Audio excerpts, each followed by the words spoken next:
Antoine, pull your chair up real close to the desk here.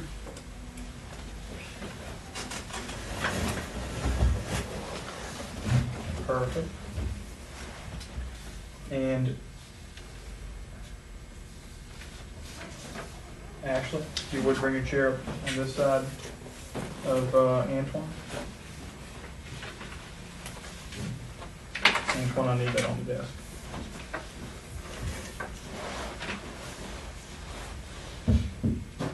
Dayton, just pull your chair up right here on this side of Ashley.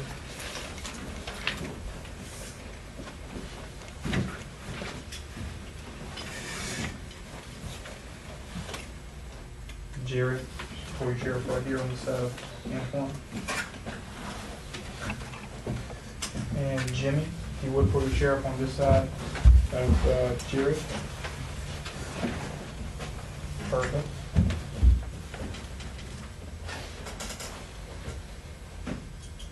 All right, Dayton, if you would, I want you to kind of straighten you up, you right beside her, and then LeBron, just bring your chair around this side, on this side of Dayton over here.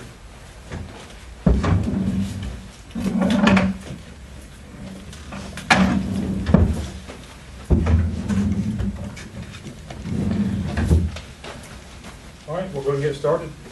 Okay, once again, my name is Matt Perry. I'm the district manager here in Winston-Salem. That just means I oversee the recruiting and the duties and operations here in the surrounding areas. So let me just begin by reviewing the interview process to make sure that everybody understands what we're looking to get done here. Okay, what you just went through was a screening process. You're the people I decided to spend more time with today. I'm going to spend about an hour going through the details of the positions we have. After that, I'll have each one of you answer a couple more questions on paper for me, and then I'll meet with each one of you again one-on-one to let you know whether or not you've been selected. So I will use my outline so I don't miss anything. So the first question for all of you would be, why do you think I have this part of the interview in a group?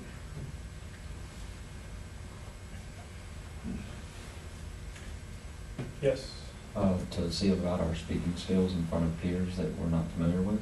Sure, to see how you interact around other people and answer my questions in front of your peers, that's true. Any other reasons about having a group? Yes?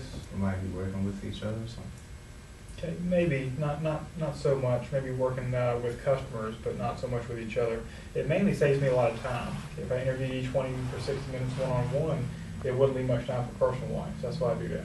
And I want to let you know we've already filled a few positions at this point. So through the interview process, not everybody's going to be working with us. I will give all of you the courtesy of a final decision today, though, whether or not it's going to work out. As I go through the details, I'm going to be asking a lot of questions. I'm mainly looking for how comfortable you are answering and interacting. I base almost all of my decisions today on this part of the interview. Obviously, your application and your past experience matter, but most of my decision comes from what I see here.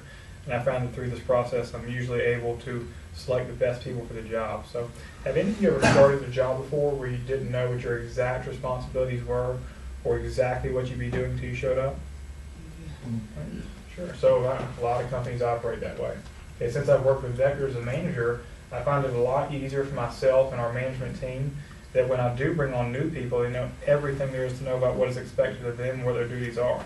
That way they're more comfortable and they're easy to train when they come in. So this is what we go through today. We cover our company and our products, our market and our pay, our training and our perks. We cover everything. So to save us some time, if you have any questions during this part of the interview, then just write them down in the back of your notes. I'll be happy to answer them for you when I meet with you one-on-one. So when I first started, I began right where each of you is sitting, applying for the same position as all of you. Everyone that works with this company starts in the same place, including our company president. I'm sure you all know that most companies are owned by large corporations. Vector's no different. Vector's owned by Cutco Corporations, which was started back in 1949. Vector, which is owned by Cutco, was started in 1981. And our company headquarters is located up in Olean, New York. It's about an hour south of Buffalo. That's where our factory is. And just to give you an idea of the size of our business, in 1981, Vector's first year, we did about $750,000 in business. In 1992, we've grown to about $50 million. Now we're doing about $300 million every year. So Jimmy, what are some advantages of working for a growing company? Leadership, knowing the product that you're selling, the community that you're in.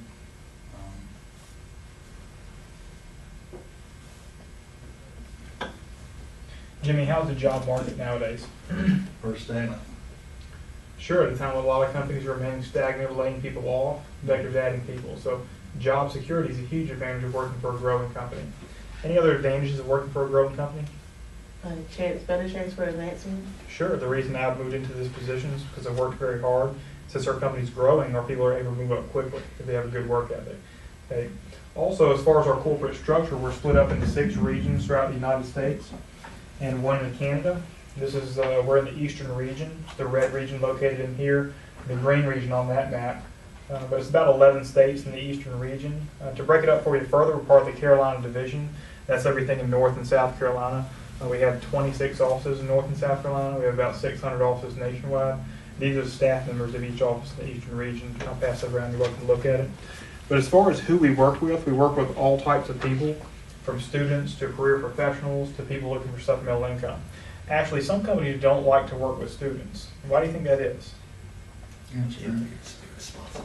Sure, if I call on someone, just be courteous, let that person answer. Okay, so Ashley, why do you think that is?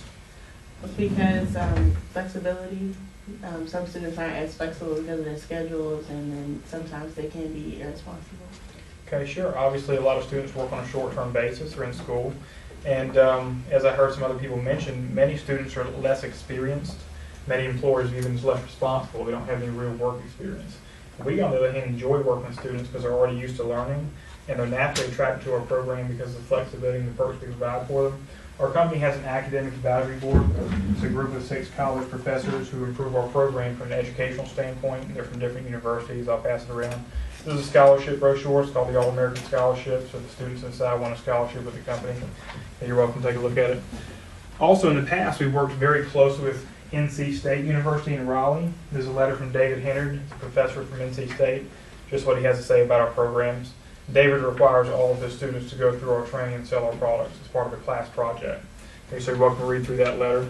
Also, Vector has an internship and a co-op program. Okay, some of the students who work with us can gain college credits through working with us. We've had students from Forsyth Tech and Wake Forest earn internships with us, and we award about $160,000 in scholarship monies every year to students and universities. So when the company was founded, we made a few decisions about how we're going to run our business. And I think it's important that you know a few of those. So the first decision the company made was to only manufacture the highest quality products. LeBrian, why do you think we chose to manufacture high quality products instead of low quality? High quality, they last longer, the durability on it is going to be a lot stronger.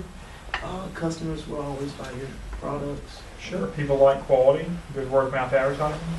Okay, just to give you an idea, we've had the same basic product line since 1949. Now the company won't add another product unless it's the best of its kind. So the second decision the company made was to present our products in a low-key manner. So has anyone here ever met a pushy salesperson? Yes, sir. I'm sure we all have. Our company philosophy is if a customer buys, that's great. If they don't buy, that's okay.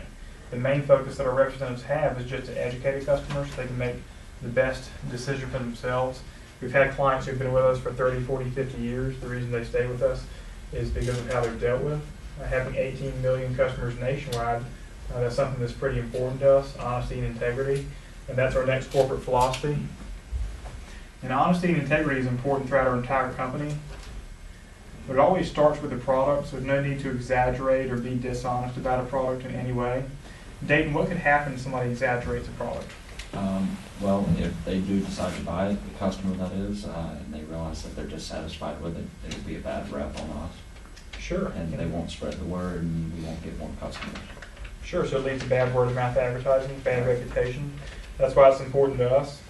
It's important to me because I deal with people like this on a daily basis. So I expect anyone I select to deal with their customers and coworkers the same way. Okay, being a member of the Better Business Bureau since 1990 with an A+ rating, that's something that's pretty important to us. So we're looking to only take the right people on the team. Okay, number 4 would be how to market our products. And as you know, we chose to market by appointments for a few key reasons. Okay, so Jerry, what happens to the price of a product after every step it takes from the factory to the store? Good question. And the factory to the store, the price actually impacts it because it increases the price. Sure. Every step it takes, middleman, markup, shipping costs, the price always goes up from the factory to the store. So with a high quality product, it takes even more steps. It can be very expensive when it finally reaches the store. So non-store retailing is a very common way to market products now through the internet or catalogs or ads, places like that. Jerry, why is it so popular to buy directly from a company? Because you can help the middleman, Sure. so you lower the price. Sure, the price, that's the main reason. Also convenience, one-on-one personal touch, trust factor, all those are reasons why people like to buy direct from a company. So we work through professional appointments only. I go through exactly how that works when I get to the market section. Okay, the fifth decision we made was how to pay our people. And we decided to pay a lot more than most other entry-level jobs. Antoine, why do you think we decided to do that? Just to make it more simpler, like make it do like a direct deposit through pay, so you don't have to worry. Also, employees don't have to worry about going to the bank and getting their checks. Okay, let me ask the question again. We decided to pay more than most other entry-level jobs. Why would we do that? Because there's going to be a lot of work into the entry-level program. Okay. Sure, maybe it's more challenging. Not the main thing I'm looking for. Jimmy, can you help him out?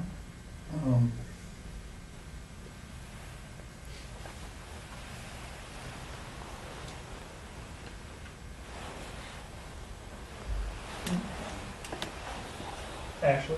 You keep more people that way. You'll keep your employees happier if you start off with a higher pay. People will be more interested in working for you, and they'll be more interested in staying longer. Sure, it gets more applicants through the door, so I can select better people to work here. Also, I find if I show confidence in our people and we pay them well, they usually rise to the occasion and we can expect more out of them. They will work harder. Okay, so that's why we have a higher base rate of pay. Do you have something to add? That's what I was going to say, is that they'll be encouraged to do better, Sure. try harder. Sure. So we do have a two-part pay program. Jerry, how are most salespeople paid? Oh, just hourly. Hourly is most people from, just basic sales. Okay. Would be so hourly. Most Hourly. salespeople paid hourly? Well, I'm sorry. It's commission. Sure. It's commission, and I would just separate the retail sales from the commission. That's Sure. what I was trying to do. Okay. Sure. Most yes. I was referring back to the pay, like, the pay does motivate people to work harder. That's what I was trying to get at first. Okay, gotcha. Yeah, that's no problem. Sounds good. So obviously most salespeople pay commission. And Jerry, if somebody's being paid commission only, then what might they tend to do to a customer?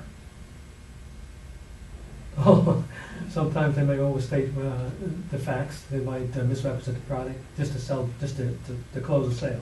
Okay, sure. So be pushy, or aggressive, or badger them, or exaggerate everything I just said not to do. Mhm. Right, that's why we have a guaranteed rate to ensure a low-key approach. We also have an incentive rate, though, so those who do work hard have the opportunity to earn more. We'll cover that later in detail when I go to the pay section. As far as the products, I'll show you some samples of our products. I'm going to do it the same way that a representative would for a customer, and I'll start by showing you our shears. Does anybody have a penny that I could borrow?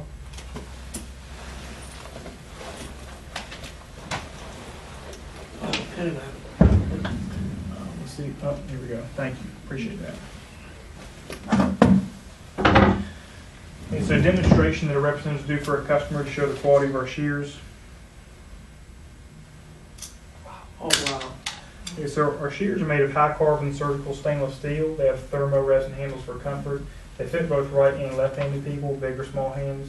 They also come apart for easy cleaning. So I'll pass them around, just don't stick your finger in them. LeBryant, how do you think a customer reacts to seeing that demonstration? Honestly, I would tell you I would buy it. And I'm pretty sure anybody that's seen this, they would buy it too. Sure, they're usually pretty astonished and amazed. So for that reason, LeBryant, why do you think we chose not to market those in stores? Well, I feel maybe because I really don't know. Antoine? I guess so we won't have to rival other knives from other companies like Density. Okay.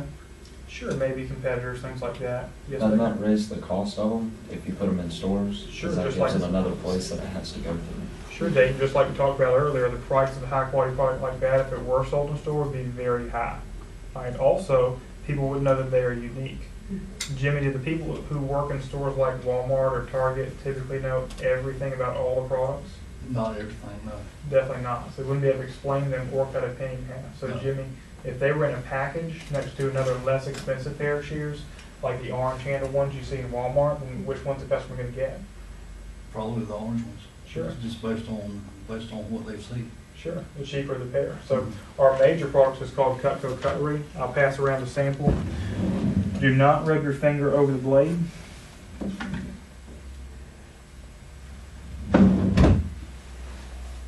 LeBryant, what's the first thing that you notice about the knife handle that's different from most other knife handles?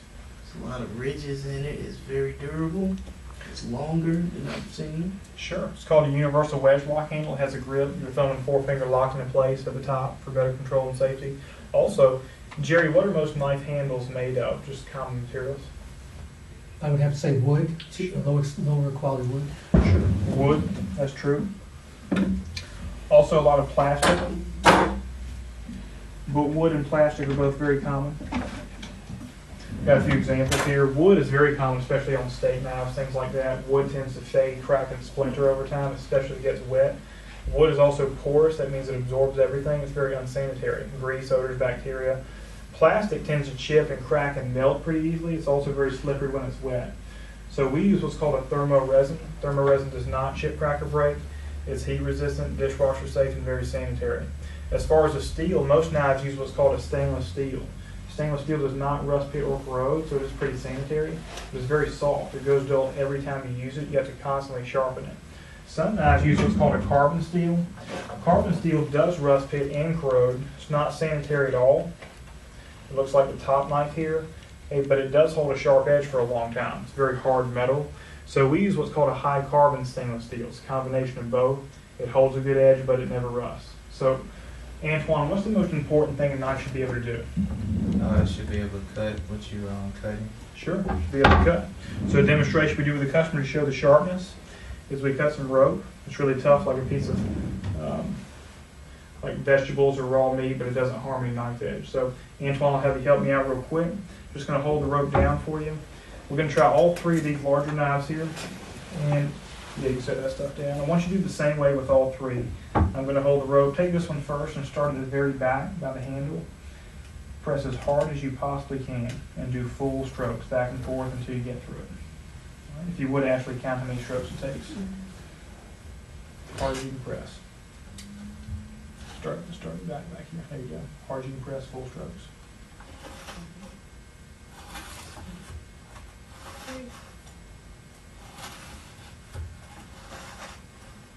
Six, 7, 8, 9, 10, 11, 12. There you go. Keep going. 14, 15, 18, Perfect. All right. You get a count on that? Ashley? 21. 21. All right. This one's serrated. It should go through a little quicker. Do the same thing for me. Start at the back. Press as hard as you can. Full strokes and count for us, Ashley.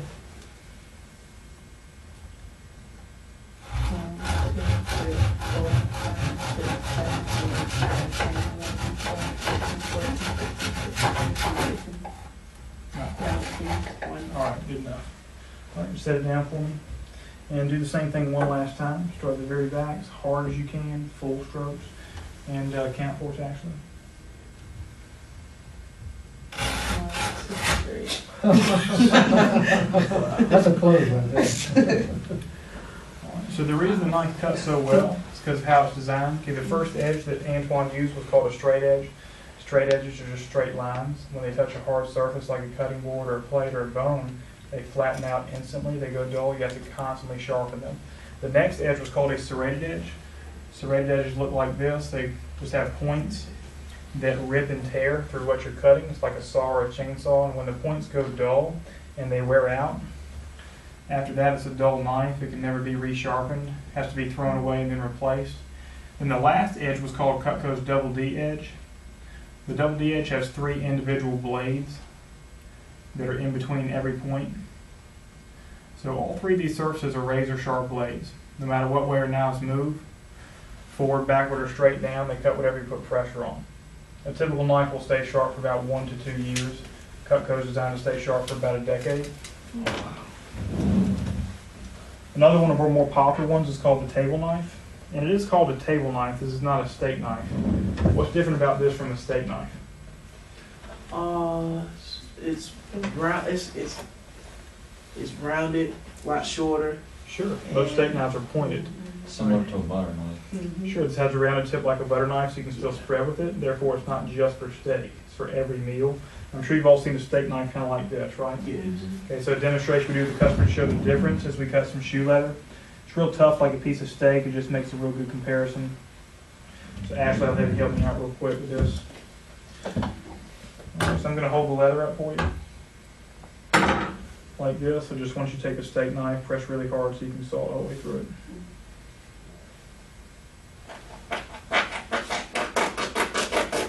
All right, set it down for me. Take that one, do the same thing for me. Oh, A little bit easier. Yes, a lot easier. Okay, make sure it's not a, Yeah. make sure it's not a one-hit wonder here, so we'll do the same thing for me. Just press real hard and saw through it. All right, set it down for me. Take that one, do the same thing.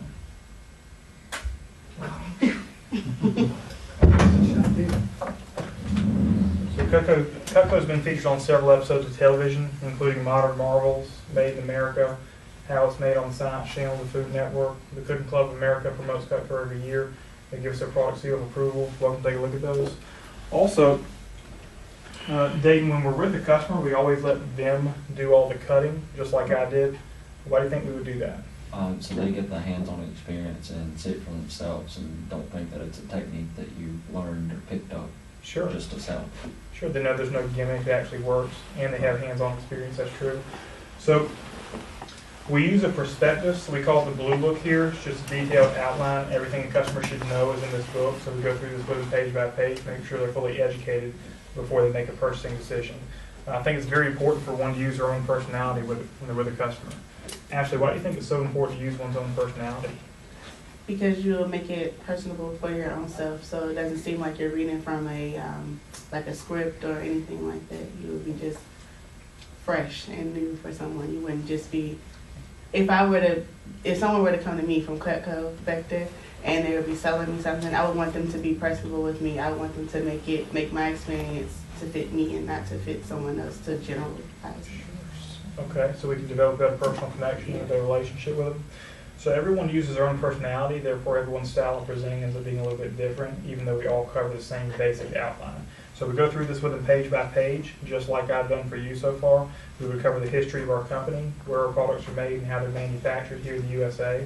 Then we talk about the disadvantages of common knives, like the ones we use to cut the rope and leather with. Then we talk about the features and benefits of Cutco, what our knives are made of and how they're designed. Then we cover this, it's called the Forever Guarantee. The Forever Guarantee has 4 points to it. The first point here says Forever Performance. That just says if the knife ever breaks or is ever damaged in any way, they receive a new knife for free forever. Next would be Forever Sharpness. That does not say our knives stay sharp forever. It does say if the knife ever goes dull, after a decade or 20 or 30 years, they would send it back. We'd resharpen it and repolish it for free forever. Next would be Forever Replacement for misuse and abuse. That says if someone misused it, like a screwdriver and the tip end broke off, or they try to cut a tree down, something weird like that, they get a new knife for half price forever. And lastly is the 15-day unconditional money-back guarantee that says everyone can use Cutco for 15 business days. If they didn't like it or weren't satisfied for any reason, they would send in for a full refund.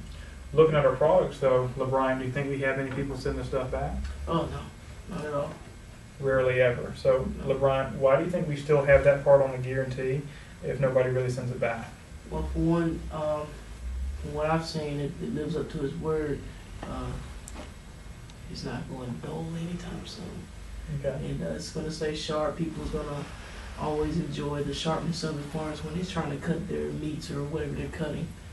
And I just don't think that they'll end up sending it back. I think anybody that buys it is going to enjoy their knives or scissors Sure. or anything. Of course they would. So, once again, why would we still have the 15-day guarantee if nobody's really going to use it? David? You can go ahead. Okay.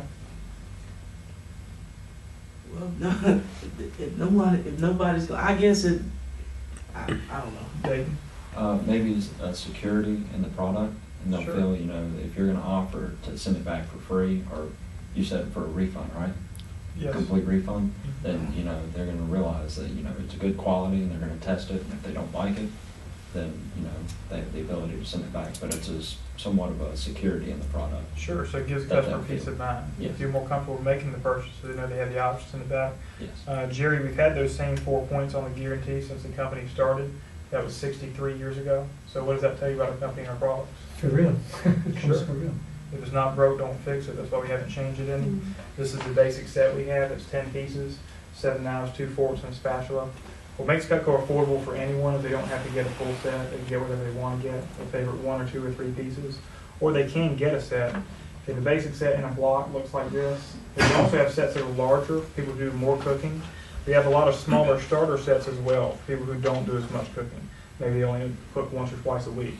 We have a lot of flatware and silverware. These are place settings, silverware for the table. We have a lot of gift sets as well, Christmas, weddings, anniversary gifts. It's about 20 pages of gift sets I'll skip over. We have a lot of specialty knives, cleavers, boning knives, cheese knives. We have a lot of gadgets like ice cream scoops, pizza cutters, vegetable peelers. We have a lot of kitchen tools, cutting boards, grill sets, a lot of outdoor knives as well, and some garden tools. Has anybody here ever been fishing before? Yes. Almost everybody. Our most popular outdoor knife is probably the Fisherman's Solution. It's a fillet knife. The case doubles as a pair of pliers. You can grab the fish by the mouth while you fillet him, get hooks out of his mouth. Also has a sharpener on the back for rusty hooks or for a knife, and a line cutter built into the case. The blade on the knife extends anywhere from 6 to 9 inches, just depending on the size of the fish that you need to fillet, and locks back into place. It's very flexible. I'll pass around, don't rub your finger over it. Okay, so has anyone here ever priced the highest quality fillet knives? No. The one in a store like Bass Pro Shops or Cabela's would usually range between $100 and $150. Ours is priced at $60 because we market directly. Cutco's priced comparably with other high quality cutlery. And our individual pieces range anywhere from $15 to $100. And our representatives write up orders anywhere from $15 to $2,000, depending on what a customer wants to order. But the average order for someone who's brand new, right out of training, is only going to be $200. And the reasons for this average order size are the ways a customer can get Cutco. And we accept all major credit cards, debit cards, checks, cash, money order. Obviously that helps. They can also split up their order into 2, 3, or 5 interest-free monthly payments. That means this order could be split up 3 times, and it would be $67 per payment with no interest. Ashley, do you think that helps? Yes, it does. It definitely helps. And these things, added to the fact that we can get whatever they want, makes Cutco affordable for anybody in our market. How many of you feel if you showed Cutco to someone who really liked to cook, that they'd at least like to get one item? Yeah, Yeah. definitely. Our closing percentage nationwide is 50%. That means if we see 10 customers, we usually write up about 5 orders on average, so about half the time is how often we sell. Here in this office, it's usually a little bit higher, usually 60 or 70%. And our average order tends to be a little bit higher in Winston-Salem as well. We do pretty well here. And that's really the whole presentation, everything I just did for you. It's just a relaxed presentation where we show the products and answer any questions the customer has. The product is the main attraction, not the representative. So Dayton, would you have been any less impressed with the quality of our products if somebody else has shown them to you? If they would have done it exactly as you would have done it, I'd have been just as impressed. I mean, the product is, it's not fake. We did it ourselves. Sure. 3 different, I believe, It 3, was two different demonstrations. well, I don't know, didn't 3 people do it? Or Sure. was it 2? Three. Three random people did it, no practice. It's not fake. Sure. There's no practice involved, they just. So people like Cutco because of what they can see it do, therefore the product sells itself. I'm not looking for someone who's experienced with sales. What I look for is just someone who's nice and our customer feel comfortable meeting with. And our company has what's called a market niche or advantage. Most people don't own good cutlery. They usually have typical knives, like the ones we cut the rope and leather with. They're not usually looking for good knives either, so when we show someone Cutco and they get a chance to use it, it often creates a need. They go ahead and decide to make a purchase, even though they may have never gone to the store to buy high quality. That's our market niche. And the cutlery industry in the USA is about $1 billion a year, and we've been the #1 seller of high quality cutlery for about 15 years now. Most of our customers, Jimmy, are middle-aged and married. Why do you think that is? Families, they do a lot of cooking, get together as a family. Sure, most of our customers are stereotypical families and soccer moms who cook for their children, things like that. So we work through professional appointments only. That means we only see people with this appointment set, and they already know that we're coming. Many of our part-time representatives can do 1 to 3 appointments per day on the days that they work. We have some full-time people who can fit in 4 to 8 per day on the days that they work. But they base their schedule on 3 things. The first thing is their availability, how much time they have. Yeah, obviously, I work with several people who are in school or who might have another job, so they work more part-time. Okay, number 2 is their financial objectives, how much money they want or need to make. And the last thing they base their schedule on is their work ethic. Everyone's work ethic is different. Now, actually, when our representatives first begin, they do their first few appointments with people they know and feel comfortable with. Why do you think they like to do that? So that they can get comfortable with presenting the product to people, and so they can feel comfortable doing the job, and then they can go out and go to different people and present the product the same way. Sure, we get practice and good, honest feedback. I find a lot of our new people don't have previous experience, so this helps them become very comfortable and confident quickly. So we don't knock on doors or flip through the phone book to get people interested in Cutco. Because Jerry, if a product is good, then how should somebody hear about it? Well, by word of mouth. Sure. Word of mouth is the most powerful form of advertisement. Jerry, why do you think word of mouth is so powerful? Oh my goodness, I mean, these people have actual experience, had the experience. And so, I mean, there's nothing better than actual experience. Sure, people are more likely to trust a friend or a family member than TV commercials. I'm sure you've all probably heard of Rolex watches, right? Oh, definitely. Sure. Are they high quality watch? Yes, they are. Sure. How many Rolex commercials do you see on TV? Hardly none. Sure. Very few, if any. So we work on the same principle. So to show you how our people get their appointments set, I'm going to use a simple example of someone doing 5 appointments in a day. Well, over here, we'll say Robert Hiatt were to do 5 appointments in a day. Robert is actually a manager with us now, an assistant manager. He started back in September, and he's one of the fastest people I've ever promoted to management just because his work ethic was so great. He used to go to Surrey Community College, and he works kind of more part-time with us, but he was from Dobson. That's where he grew up at. We'll say Robert were to do 5 appointments in a day. Okay? Actually, how many people do you think the average family knows? A lot. Well, if we're going to put a number on it, maybe like 20, 25. Sure, there's really no right answer. Yeah. And the main thing I'm looking for is a lot, right? The average family knows a lot of people. So on every appointment we do, we receive 5 to 10 recommendations of people who would like to take a look at our products. We can be recommended from 2 to 10 to 20 or more, but the average is 5 to 10. Okay, what our representatives do at the end of each appointment is simply ask the customer who they know who would like to take a look at Cutco. Okay, once again, we can get recommended from 2 to 10 to 20 or more. The average is always 5 to 10. The reason our customers are so ready to recommend other people to us is because they're recommended to us themselves. They're already comfortable with the process. But also they love the products and they like the representative as well. Okay, so if you understand at this point, you'll see that we don't do any door-to-door cold calling or telemarketing. We can only contact people we've been recommended to for an appointment. So from those 5 appointments, Robert would have a minimum of 25 new people whom he were recommended to that he could call for an appointment at any time. Robert works more part-time. Let's say that Robert were to only do 15 of those appointments the next week. Okay? Actually, what happens when he goes to see those 15 people? He's recommended to more people. Sure, what usually happens is our representatives have far too many people to go and see.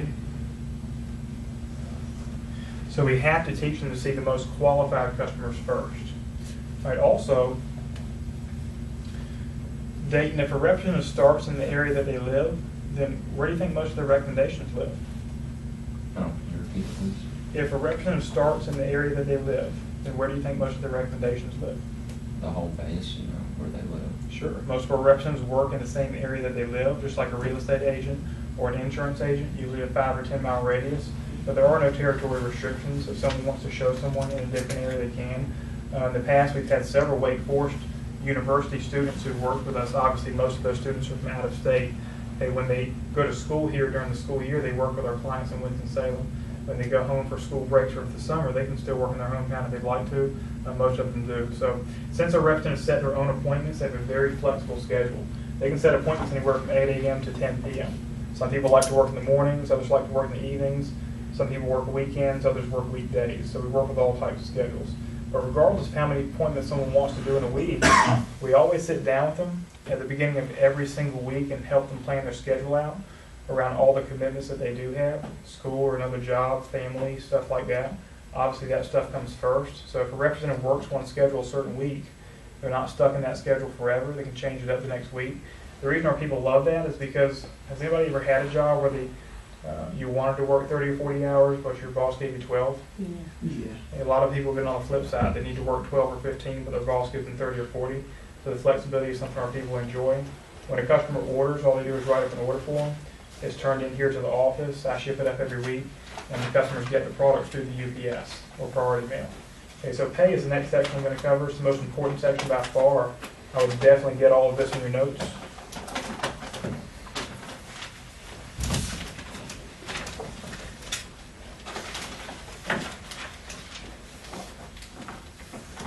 Okay, so we do have a two-part pay program. The philosophies that our pay are based on would be to have a base rate of pay, to take the pressure off the representative, and ensure a professional approach, whether or not a customer wants to purchase. But the reason we also have an incentive side is because, look, Brian, some people have held jobs in the past where they work a lot harder than their coworkers. When their paychecks came, there's no reflection of their extra effort. How do you think that makes people feel? It makes them feel as if they're not worth that company's time. It makes them feel as like they're doing a lot of hard work for nothing, and they're always getting the same pay over and over. Sure. Nothing's changing. What do you think happens to their performance after that? They either lose interest or they quit and find somewhere else. Sure, our company rewards people if they work hard. With the incentive program, it's reflecting their paycheck. So what I'm going to do is explain the base pay and the incentives. I'll show you how they work. Okay, first off, our people are paid weekly. It's not bi-weekly or monthly. Every week we get a paycheck, typically every Monday. Okay, but we get whichever is greater between the base pay and the incentives, not both, whichever is higher every week. The base pay, as you saw advertised, would be $15 per appointment. And an appointment takes how long? An hour. 1 hour. 45 minutes to an hour. We have someone working really part-time, and they're only doing about 10 appointments in a week. That's what many of our students do around school. Then obviously 10 times 15 is $150. If we have someone a little bit more motivated, they're doing 20 or so in a week, obviously 20 times 15 is going to be $300. Okay, sometimes we'll have someone really full-time doing about 30 or so. 30 times 15 would be $450. So it's just multiplication. Okay, and every appointment is done with a customer who is at least 25 years of age, and they must have a job. Jerry, why are those two things important? Oh my goodness. Well, the job, they have to have a job to pay for it, and the age 25, oh my goodness. I think we went over the fact that this is the age group that does a lot of cooking. Sure. That's closer to our target market. People would actually use our products. It ensures that we don't show it to your 8-year-old niece who neither has the money for it or the need for it. All right. Also, it's done one-on-one, not in a big group or a party. Jimmy, why do you think our representatives prefer a one-on-one setting instead of a group or party? A one-on-one setting gives the seller the opportunity the presenter to present to the person that they're selling to a more one-on-one type basis to show them the product. Okay, sure. So we can build a better relationship with the customer, focus more on them. Both parties are more comfortable in a one-on-one setting. Jimmy, do you think that a customer feels comfortable asking questions in a large group of people? Some do, some don't. Sure, many don't. Just as a student, we may not feel comfortable asking questions in a large classroom. Okay, so obviously this gives us a chance to focus on them and meet all their attention and give them all their special needs and answer their questions. So that's the base pay. Is that pretty clear? Yeah. All right, the incentives are designed to reward people if they work hard or do better. These are, once again, we don't get both. We get whichever is greater every week. The incentives are based on career sales. They start at 10% and they go up based on career sales. From 0 to 1,000, we earn 10%. From 1 to 3,000, we earn 15%. From 3 to 10,000, we earn 20%. From 6 to 10,000, we earn 25%. Everything above 10,000, we earn 30%. These levels are cumulative. That means when a representative hits a certain incentive level, they are there or higher forever. They can never drop back down as long as they're with us. So once someone hits 15%, they can never again make 10%. Continues to go up based on their career sales. Okay, there are a couple of levels past 30%. There's no need to cover that in the interview. If you're selected, I would cover that with you in training. Okay, we'll just stop at 30% for now. I'm going to give you some examples of how this would work for a brand new person. We'll say a brand new representative were to do 20 appointments their first week, just to make the math easy for me. Okay, so if they do 20 appointments, obviously they're guaranteed a minimum of $300 off the guaranteed base pay, 20 times 15. So no matter what, they're going to make it minimum of $300. Does that make sense? Let's look at what someone would sell though, if they were average and they did 20 appointments. If we have a 50% sales ratio, how many sales is that? It's 10 sales, and our average order is 200, so 10 times 200 is? 2,000. If someone's average, they would sell about 2,000 products if they did 20 appointments. Let's say this person's first week on the job, they were far below average. Let's say they only wrote up about 1,000 orders. Okay, they're now at 10%, of course, starting out, so 10% of 1,000 is 100. Their first week, the base pay is a lot greater than the incentives. What's their paycheck? The base pay. The base pay is $300. 300 is greater than 100, that's the one they would get. Let's say their second week on the job, they do 20 more appointments just to keep it consistent. Let's say this week they actually perform average. They do about 2,000 orders. Well, they're now at 15% because they sold their first 1,000 the week before. The 15% of 2,000 is going to be exactly 300. So that week the incentives match the base pay, neither one's greater. They would just take the 300. Let's say the third week on the job they do better than average. Most of the people in this office do better than average. We'll say the third week they wrote up about 3,000 orders. Well, they're now at 20% because they sold this 2,000 the week before. 20% of 3,000 is going to be 600. What's their paycheck that week? 600. 600. It's a lot greater than 300. That's the one they get. Let's say their fourth week on the job they have a bad week. Everybody has bad weeks. That's why we have the guaranteed base pay. Let's say their fourth week they do about 1,000 orders. They're now at 25% because they sold this 3,000 the week before. 25% of 1,000 is going to be 250. So that week the base pay is a little bit greater. That's the one they would get instead of the 250. Okay. These numbers are all based close to our averages. Obviously, I always have representatives who do way better than average. 2 weeks ago, we had a new representative on our team named Dylan, who's doing a great job with us. Dylan sold about $5,000 worth of Cutco products his first 2 days on the job. So obviously, he's a little bit better than average, and he made a lot more money than the base pay his first 2 days. Okay. So does everybody understand how this works? Yeah. Now, Ashley, as our people increase on the percentage scale, what side do you think they focus more on, the base pay or the incentives? Incentives. Definitely the incentives. But they always have the security of the base pay, no matter what. So let me recap for clarity. Our people are paid weekly. The paychecks are mailed from the factory to their house. They usually arrive on Monday or Tuesday. Most of my representatives here are on direct deposit, so they get paid a little bit quicker, usually by Friday or Saturday, depending on their bank. But every week we add up the incentives. And if it's less than the base pay, we just add on the extra amount to make at least $15 per appointment. That just provides a floor for people to stand on. They expect to receive a steady, consistent pay every week. With the incentive side, there's no ceiling on how much they can make. And we find for a lot of our younger people, especially if someone's a student, this offsets most of, if not all, of the tuition costs. It becomes very independent. The reason we can afford a pay program like that is because of our training. See, in training, we teach our people everything that they need to know to be successful here. Our training was referenced in the Wall Street Journal as being the best program a young person could go through for income and experience. You're welcome to read through this. I know it's a long article, so if you can't read through it, you can read through it after this interview. You're welcome to do that. Also, there's a few college textbooks who've chosen to write us up. This is called Strategic Marketing. It's used at both Wake Forest and NC State. It's a chapter in the book dedicated to Vector's training program. Vector Marketing Corporation. On the next page is a picture of our factory up in New York. And then on the next page, a picture of our product line, Cutco. I'm not going to pass this whole book around. As you can see, it's been passed around a few times. If you'd like to read through it later, you're more than welcome to do that.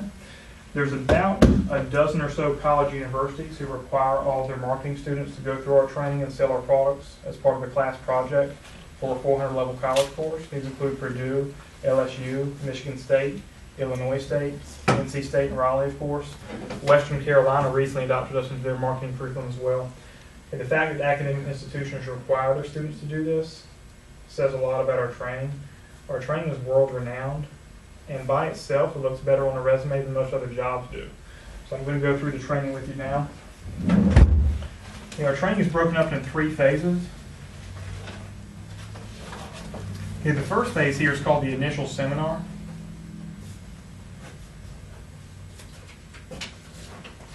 And the initial seminar is usually 3 days, usually 3 half days.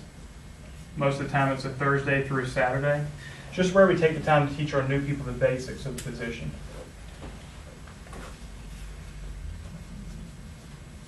Okay, so on day 1, we teach our new people everything they need to know about the products. That way, no matter what question a customer would ask, we'd be equipped to answer it. Okay, on day 2, we teach our people about pricing and competitors.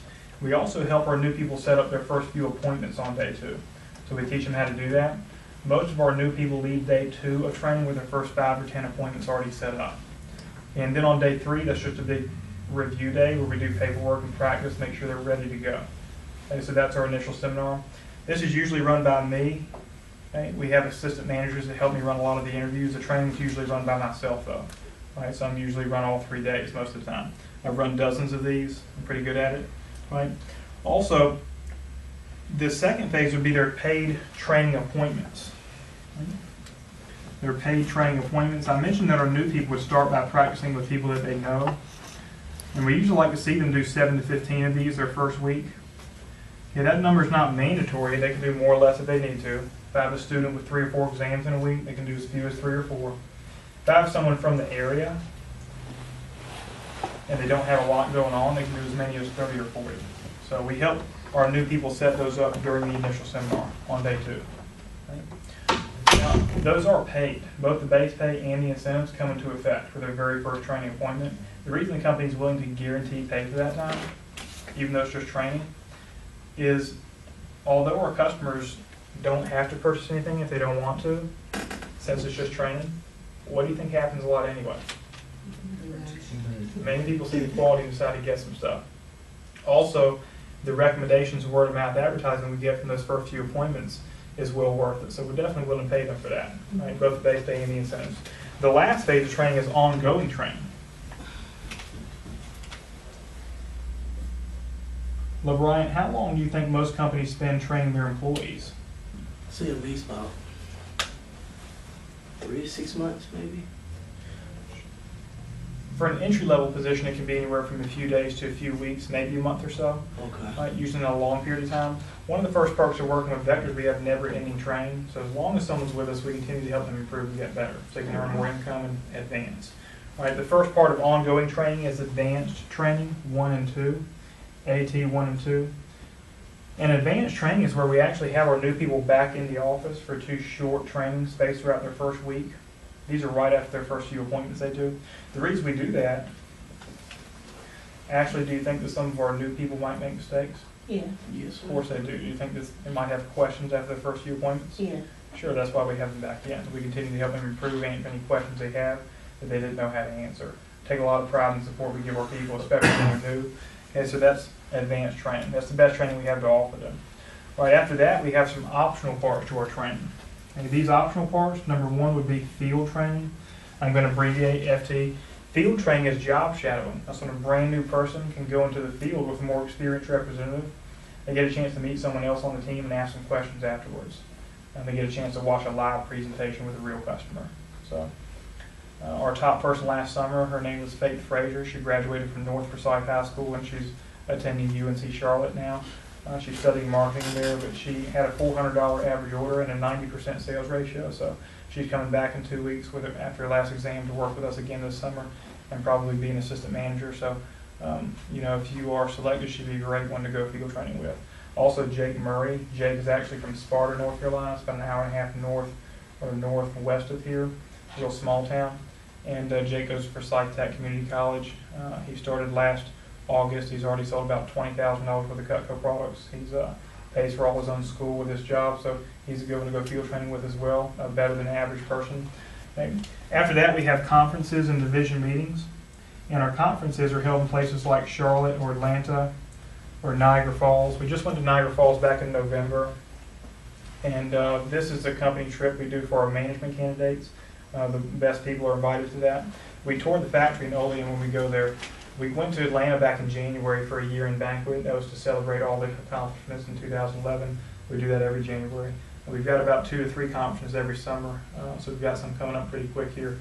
One in Charlotte in about a month. So these are high-level training functions for our best people. And conferences are optional, but most people take advantage of them if they're invited because they're typically free, courtesy of the company, traveling experience, and it's a lot of fun also. So after that, there are 3 things that are not optional that all of our people do every week to be successful here. And the first is they would attend the weekly team meeting. And the weekly team meeting is a once-a-week meeting held right here in the office. It's a time for announcements and advanced information and recognition. The main thing we do is recognition because a lot of people have had jobs in the past where the only time their manager or boss went out of the way to talk to them was if they were yelling or complaining or criticizing them. And we don't do that here. Our company philosophy is based on positive recognition of people, not negative. So we do a lot of that. Sales certificates, awards, a lot of letters of recommendation for myself, a lot of recognition in general. So also, the next thing is our representatives do not drive here every day to punch a clock. That would be a waste of gas. But they do call in each day and just let us know how their schedule's going. If they need any help or have any questions, we just help them on the phone. You said that's daily or weekly? Daily. The last thing they do is stop by once a week to turn their paperwork in, order forms, things like that. So they stop by 1 time per week, and that's usually on a Sunday or a Monday when they stop in. Okay, so usually a Sunday or a Monday. And when they stop in for that, we go ahead and have a paycheck scheduling meeting with them. We go ahead and plan their schedule out for the next week. It takes 10, 15 minutes. And that's our training. And the last thing I'll talk about is perks. Jimmy, if our representatives just showed pictures of our products and just talked about how they cut, and how do you think they would do it? Not very good. Why is that? Because they don't have a product to show to the person, to the people that they're meeting with. Okay, sure. Most customers are hands-on. They like to try a product out, and pictures don't prove anything. So our company has what's called a sample program. This is where we put together $350 worth of our products. And on the 3rd day of training, I just loaned it out for free to someone. The reason I'm pretty selective is because I loan it out for free. So since it is still company property, if and when someone ever were to move on, they would just return it to us. Okay, the perk comes from the fact they can use it as their own while they're loaning it for free. They can cook with it, use it in their home, whatever they want to do is fine. Another huge perk is advancement. And the reason I've stayed here and stuck around with this company is because I was moving up pretty quickly. I don't like being stuck in the same place. I like working hard and moving up. So the first part of advancement is our Key Staff program. The Key Staff is our inner leadership organization. Our top most motivated people get on Key Staff pretty quickly. And Key Staff, they just meet once a week right before the team meeting, and we teach them some advanced sales skills. We also teach them personal growth. We teach them a lot of public speaking skills, a lot of entrepreneurship skills, things like that, stuff that will help them in any professional business environment. After that is assistant management, where someone would just help me with the everyday duties in the office here. Assistant managers help me with the interviewing, the training, the recruiting, the advertising, everything. And they're paid a percentage of office sales every week. After that is branch management. Branch is where we'll actually take someone and train them really part-time, maybe 1 or 2 hours per week during the fall and spring. The next summer they would go out and run their own branch office. So they'd be their own boss for a summer. They'd be in my position in an office for a summer. So obviously that looks good on a resume. It's good for a young person between the ages of 18 and 22 to do as a student. Pretty unique. Okay? Also after that, we have district manager. That's, if someone does good at branch, if they enjoy it, they'd be promoted again to district. That's a permanent position where they run their own office in a larger city. Last summer we had a branch in Salisbury, High Point, Burlington, Durham, Chapel Hill, Asheville, Hickory, Salisbury, several other smaller towns around the area. So yeah, that's advancement. There's several parts past district. I'm not going to cover that now. Okay. I think no matter how far someone goes or how much money they make, the most valuable thing is the experience. Because what are most employers looking for on a resume? Experience. Sure. How do you get experience without a job? You can't. It's a catch-22 a lot of younger people are caught up in nowadays. Me, I take about 100 applications per week here, and I see the same thing every day. Stores, restaurant work, office work, fast food, retail, grocery stores, labor jobs, jobs that everybody has done that don't stand out on a resume at all. So our people here at Vet get valuable experience that does stand out. They gain practical skills like time management, communication skills, presentation skills, goal setting, probably the most valuable one, stuff that will help them wherever they go. So working on Vet looks pretty good on a resume. If you don't get the chance to work with us, I would suggest trying to get a position like this so you can get the experience you need. If you do get the chance to work with us, the biggest perk is our team. The reason I've stayed in Winston-Salem is the people here on our team. I've never really met a group of people as positive and as motivating as people here. I think if you surround yourself with the right people, you have no choice but to be pushed in the right direction. That's why I like it here. For me, work never gets old. I always look forward to it, never dread it. The main thing I look forward to every day is just offering other people the same opportunity I had. I started this job a few years ago as a college senior, and I graduated school with no loans because of this job. And I appreciated that, so I enjoy giving that to other people also.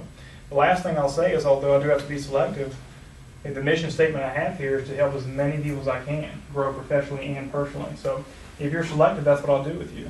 And if not, then best of luck with your job search. The last thing I'll have you do is answer a couple questions on paper for me. And when you get one of these, go ahead and turn it over, because I need you to write 3 more questions on the back and answer those as well. So when you get it, go ahead and turn it over.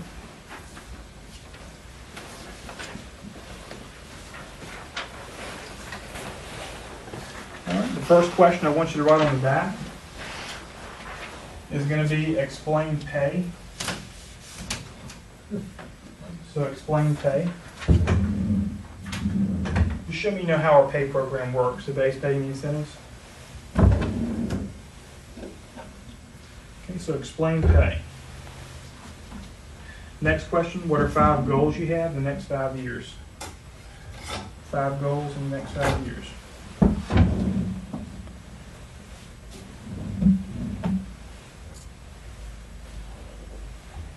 And your goals can be career-oriented or educational, or personal, any kind of goal is fine. Just 5 things you think you'd like to accomplish. And the last question would be, why should I select you for the position? In other words, what would you bring to the team? Why do you stand out?